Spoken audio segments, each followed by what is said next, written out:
What's happening, Andy? Here I'm joined today by Larry White, President and CEO of Toshiba America Business Solutions. How are you, Larry? Good, Andy. How about yourself?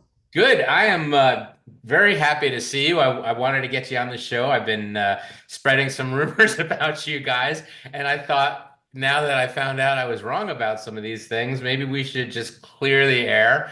And why don't we just jump right into that? Why don't we talk about what I did? I can't believe. Listen, Andy, of all people, seriously. I mean, you're more connected than anybody in the industry. Ah, it's crazy. So here's the backstory. So rumor has it that Andy was at a industry conference. Let's call it BTA. Okay, BTA, and saw that you got information that one of our key employees, Steve Sauer, who is our chief revenue officer, had left the company. And the reason he thought that was because Stephen had became a board member at one of the local banks. And so some people, I'm not going to name names, Andy, took that and said he has left Toshiba. Uh, so no, he is still here. A number of our executives, myself included, sit on boards, and we do that because it is great connections for business. By the way, so if you're not sitting on the board, you should be. And the second thing, it's the right thing to do, right? Share experiences and from different industries, whether it's in for charity or for other businesses. So yeah, no, the rumor is false. For those that have heard that rumor, it is not true. And he's doing great. Well, it's awesome. He's doing great. He's actually right here in my hometown, and you would think that I could have just maybe verified that before I started telling everybody in the world that that board position was actually a new job. So first off, congratulations to Steve Sauer for his board position, and also congratulations to Steve for still being with Toshiba. I apologize to any of you who were at that BTA meeting or affected by this. I'm very sorry. Um, once every, so often we do Well, this. And here we are talking about it. Steven, so he's really smart, and he comes from the banking industry. So I Yes. guess I could see how you could put two and two together. But it's because he's so smart. He tried to leverage that for getting a bigger raise, which I completely shot down. By the way, Well, uh, I I'm thought you two gonna were stay out of working that together. conversation. That's Yeah, exactly. I yeah, go, it okay, happens. It you know, happens. working Well, together. I appreciate you guys having a sense of humor about it, and I hope I didn't cause any problems. I'm sure you guys both got some phone calls. But beyond that, let's talk about Toshiba. You have a little bit to do with them, and it's been a bit since you and I sat down and chatted. So you had some news earlier this year over the summer with your joint venture. Maybe we could Yeah, start with that.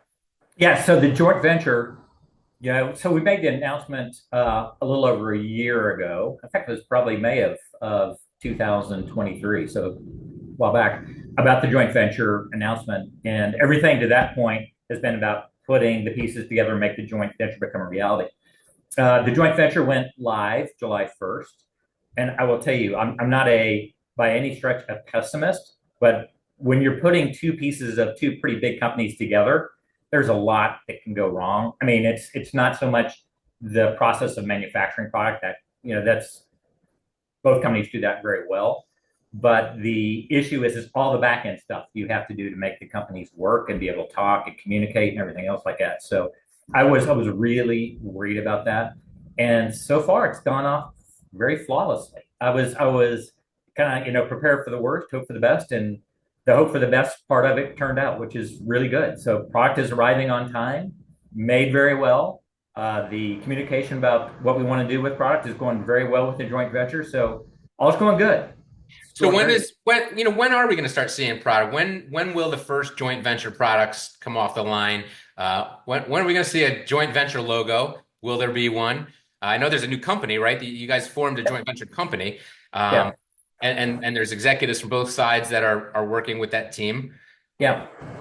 So So, so so, the, so yeah, the name of the new company is called Atria, and okay. it's Etria. So but Atria. And like I said, there are executives from both companies that are no longer part of both companies. They're members, they're parts of the JV now that work for the joint venture. So it's all on that side, it's very cohesive. as relating to new products, so new co-developed product with the joint venture, you probably won't see that for probably 2 more years because that's a part that's going to take some time. Well, that usually takes quite a while. So 2 years, it shows that you've been moving right along with things behind the scenes. Yeah. And then to get back to this, remind us, this is you and your partner is Ricoh. You'll both have your own product lines. It'll have common parts, common technology in it. The engine will be the same engine, but the UI will be the Toshiba UI for you. It'll be the Right. Ricoh user interface for Ricoh. Your partners are your partners. Their part. It's not one company No, at not at this all. level, but down here. Right. And the operating systems will be different. And there'll be so the look and feel will be different between the products. So it's like, the analogy I use is the difference between using a Dell and an Apple, right? If you look at them from the outside, they look pretty similar. But if you go inside into the guts, they have uh, similar components, things of that nature. In fact, the components probably are about 97% the same. It's just the difference in the operating system and the UI. So it's the same analogy with the MFPs. When I look at you, you have a lot of bandwidth, right? You have your own factories. They have their own factories. I'm sure you're going to be using one or the others. When are those going to start consolidating? When are we going to start seeing you guys streamline as this takes off? Do we have to wait for the products to start actually rolling out, or is this something that's not going to happen at all? For a while, is this something that's going to happen sooner than later? So a lot of that's confidential because people are involved, right? So people are involved, so you can't really disclose It's too just much. us here, Larry. It's just us Yeah, here. it's nobody else. Let's just start a rumor though while we're here. Uh, but if you look at it pragmatically, the Uh-huh. natural evolution of things is you're going to see some consolidation in that part of it, right? So it's just natural. Whether and it doesn't make a difference, the company or the industries you're in, when you combine two things, you're going to have some consolidation. And that's what you're going to Well, see. that's It'll why be you did it. That's why you did yeah, it. Let's be frank about it. It's there's savings that you guys can accrue by saying, look, we don't need to both be doing this. Let's right, do it together as partners and better buying power, better efficiencies, like you said when you originally announced this. I mean, there's a lot of really good reasons for this. 100% correct. Exactly correct. So going forward, we've got a couple of years until products. Is there a milestone we should be looking for? Is there what's the next time maybe we would expect an update from something like this? You'll probably see updates well, probably you'll see probably hard updates probably within the next 12 months on Okay. products, what they're going to kind of what they're going to look like and kind of the speeds and feeds and, feature capabilities and software capabilities and that kind of stuff. So you'll start seeing kind of drips and grabs of that over the next 12 months. And as you get closer to product launches, it'll speed up immensely. Okay. Okay. Well, let's talk about some of these product launches and your four pillars of Toshiba. Let's talk print. Let's talk print management. Any updates in software and in some of the label printing? Where have you been busy lately? We haven't seen you guys in a bit. Yeah, so use a great lead in because we have four key pillars in our business, right? We are the print business, the traditional print business. We're still really bullish on that. We've had a really good year. In fact, on regular print business, the first quarter of this year, we set an all-time record market share for us, which was Nice. really good. Nice, thank you very much. Last quarter, it wasn't a record market share, but it was a record for that quarter we've ever had in the history of the company. So that looks really good.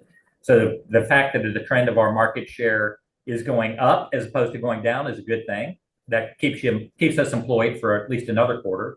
We'll have the quarterly results coming out for this last quarter at the beginning of next month. So it'll be interesting to see where we stack up then. I think we're going to do pretty well just because we had a really good quarter overall for us last quarter, which was nice. So the traditional part of the business is going very, very well for us. If you take a look at other parts of the business, like our managed print as a service, we call it MPAS.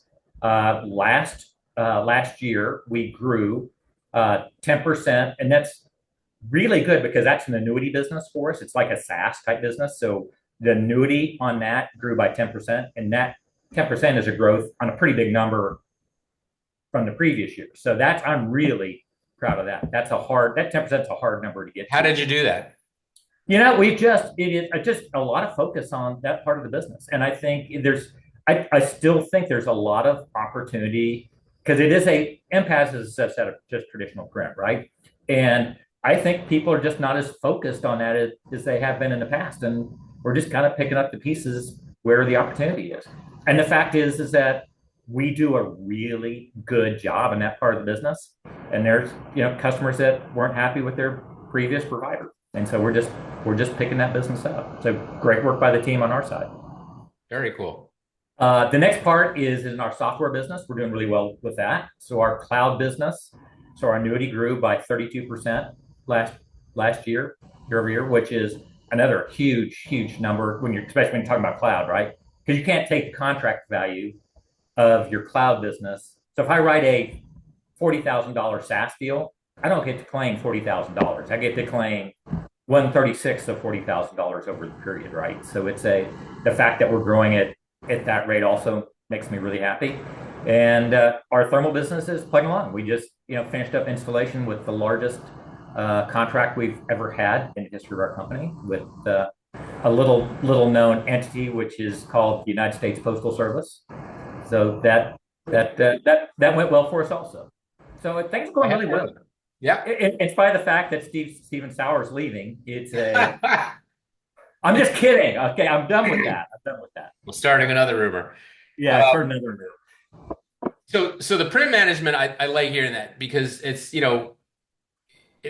we've got doom and gloom out there. We know it's an industry that's, print is going to decline over time, and to see companies still succeeding, to see you growing market share in your print hardware, in your print group is outstanding. It may be shrinking, but there's just still a ton of opportunity out there, right? Like the pie is shrinking, but there's still a huge pie out there and a lot of pieces left. You could not have said it better. I mean, that's 100% right. It is, there's still huge opportunity. So, especially for us, right? We're not the biggest out there, and so we can grow by taking share from somebody else, which is what we're doing. Now, so when you're doing this, where is this growth coming from? Is it dealers? Is it branches? Is it both? You guys are a balanced company. We are 50. Listen, if you take a look at our business on a wholesale basis, it's almost exactly 50-50. And both sides are growing very well. Excellent. Any room for expansion? Are you guys still signing dealers? Are you set on your coverage at this point? I know I see you guys at BTAs. I know I see you, signing people up for certain programs, but where are you with all that? Yeah, so we're constantly looking at recruiting dealers, and but it's in areas where we need help as opposed to areas where we're doing really well, right? So if we take a look at in a market where we're not doing well, we'll kind of look for a dealer that kind of fits our mold of what we're looking for. So yeah, we're always entertaining offers from dealers and looking at dealers that might not be happy with their current provider and see if we can put something together. Well, there's a lot of dealers out there looking. Suddenly there's a lot of options out there. Very interesting, that kind of thing. I don't know if you want to comment on the it's super interesting to me because we're talking about how this industry is so ripe for consolidation, and we're seeing it in certain ways already happening. And then we've got a pretty major company muscling their way into our market. What are your thoughts on that? Yeah, that's interesting because it's a bold move. I gotta give them credit. It's a bold move, a bold, expensive move, by the way, because starting a distribution channel is not easy by any stretch of the imagination. And you've been building it for 40 or 50 years now. Yeah, and it's extremely expensive. So, we'll see what happens. I think there's got to be a longer term strategy than just coming into the marketplace, in my opinion, and trying to recruit dealers, things of that nature. So we'll see what plays out with that. It has certainly shaken things up. It's been great for me. I mean, besides the Toshiba rumors I've made up, it's been great for my clicks. Our numbers have gone. There's just a lot of interest in it. People are interested to maybe talk to them. People are interested maybe to sign up, or people are just interested to sit back and watch. Probably as you are, to just watch and see what happens here. And like we can all remember a company called Samsung a few years ago that came in with a lot of swagger, a lot of prestige, and it wasn't, let's just say it wasn't as easy as I think they had anticipated to come into this market and open up. And then Yeah. in 5 years they were, they washed their hands of it and sold it to a vendor who is more interested in keeping that story going, let's just say. Yeah, exactly. Exactly. So, but it goes back to it's not easy and it's hard and it's expensive. It is all of those things, all of those things. So it'll be fun to watch that. I it's just curious. It's very interesting to watch. Let's talk about 2025 and beyond for you guys. I believe I've heard you're speaking at ECS, that the Executive Connections Summit, that's going to be in January in Yep. Arizona. So you've been a speaker there over the years, as a Toshiba executive, and you've done some good industry stuff. And so what are any topics that come to mind? Are we still in the research phase? What are you thinking? I'm still in the research phase right now, to be honest with you, because it's what's the theme of the meeting is a big part of it, right? AI is a big topic right now that's on everybody's. I'm not. Yeah, it's a big topic and it's a great buzzword, Yeah, but I'm not sure anybody is. I'm probably one of the least qualified people to talk about AI. I do. I love using Chat GPT, by the way, but me too. it's yeah. But I'm not the probably most You said you qualified. named yours. You said you named your chatbot. I did name my chatbot, or actually, my chatbot named herself. So that's which is pretty cool. Uh, but I will tell you the one thing I won't be talking about. I won't be talking about speeds and fees because that's probably unless people want to take a nap in the afternoon. That I won't be speaking about that. So we'll come up with something fun to talk about. Well, But your we'll talk sessions about are always good. You're a good presenter, and you've always picked good topics. So, it's a great event. I look forward to seeing you and your peers, people at your level up there in front of us, talking about the trends, what you're working on, and what you're seeing with your on your side of things. So it's always great to it's my one of my favorite things to do is start the year with that conference. It's just a really good kickoff. yeah. You mentioned just trends. One of the things that we're seeing right now a lot in our business, especially in the print side, with our dealers, they're wanting to expand territories. So that's by the way, which is I think it's a good sign for our industry. If people want to invest, dealers want to invest in expanding the current territory that they've got. Sometimes it can make for hard decisions for us because you got somebody expanding into another really good dealer's marketplace. But it is really I've seen more of that over the last probably 12 months than I've seen in a long, long, long period of time, which is great because dealers are investing into their business and their growth, which I love. That's awesome. They are. They are. They're invested. They're buying each other like crazy. They're trying to get more myth, the easy way, the hard way, however they can do it. And Yeah, it's been there's been an increase of interest. Maybe it's because the interest rates just went down, but we're seeing more activity right now in acquisitions. So these guys are out there and they're just looking to pick up more customers. They're looking to grow themselves and to one way is to buy, one way is to expand your area of coverage and add more reps, right? I mean, that's the organic way. yeah, exactly right. So Exactly. looking past January, what do you guys have as Toshiba next year, the year after? When's your next big dealer conference? When are we going to see your people out there? Yeah, so I've got a great segue. I've got a meeting on that this afternoon with Kirsten, and it looks like we wanted to do one in 2026, uh, but it looks like it's going to be 2027. It's not because we don't want to do one in 2026. It's getting us the space available where we want to have the meeting is getting more and more difficult. So you see more companies coming out and doing things like this, but so we're looking at markets probably other than Las Vegas. So we're going to probably move away from that a little bit. So we won't be doing that, and that's why we're looking at 2027. But we will be having one. It'll be a great meeting. By the way, so cool things that have happened. So and this wasn't an industry award, it was a kind of all business award. Our lead event last year won like best manufacturer meeting for that year, which was, I thought that's pretty cool. So that's kudos to, all the people who have worked at Well, putting you that guys together. do a really nice job at your shows. I mean, and so do your competitors for that matter. But you knocked it out of the park with that one. And honestly, moving to this format where you're skipping a couple of years instead of doing them every year, I think you guys had such a buzz and just there was such energy in this last meeting. And it was I think part of it was because it had been a while, right? We Yeah, had COVID. It was the first one after COVID, but you didn't come right back and do it. You waited a little while after COVID because it took a while for everybody to get their legs yeah, back under them. But by the time you did it, you and another one vendor like it kind of did one similar, waited a while, and it was just such a big deal when you finally did it. And we had so much space and time between them. And it was just electric. It was very cool. I can see why you want an award for it. and it was fun. It was Yeah. serious. To me, it was, hopefully, the attendees felt that way. But for me, it was a blast. I absolutely loved it. It was, and it was, a part of it was just we hadn't seen each other. We had, especially that group hadn't been together in 4 or 5 years at that point. So it Yeah, was, you just create this desire, and you kind of take it for granted when you're doing it every year. And you guys were one of them that did it every year or two.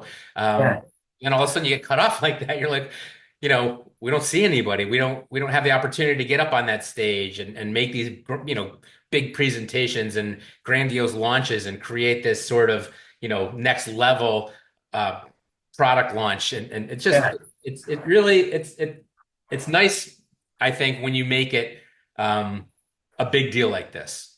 yeah, I think spreading them out like that, first of all, saves you guys a little bit of money, but it makes them exactly. more special. Yeah, it is. It is. And your point, it costs a lot of money to put those events on too. Oh, I bet it does. I bet it does. Well, this has been absolutely awesome. I appreciate you coming on today and clearing the air, letting me clear the air. And again, apologies about that. Anything else you want to leave us with? This has been absolutely great chatting with you. No, it's been fun. I appreciate the opportunity to dispel rumors as Yeah. always. Well, But maybe we'll start some new ones when we're at ECS in I think that's a great way to a end. couple months. Yeah, so you and I will get together and we'll figure out, all right, what's the next big rumor we want to start? Yeah. So We'll see if we can start a new one about Steve Sauer. How about that? exactly right. Larry, thank you so much for coming on. This has been a pleasure. Great talking to you. Thanks, Andy. Appreciate it. Bye-bye.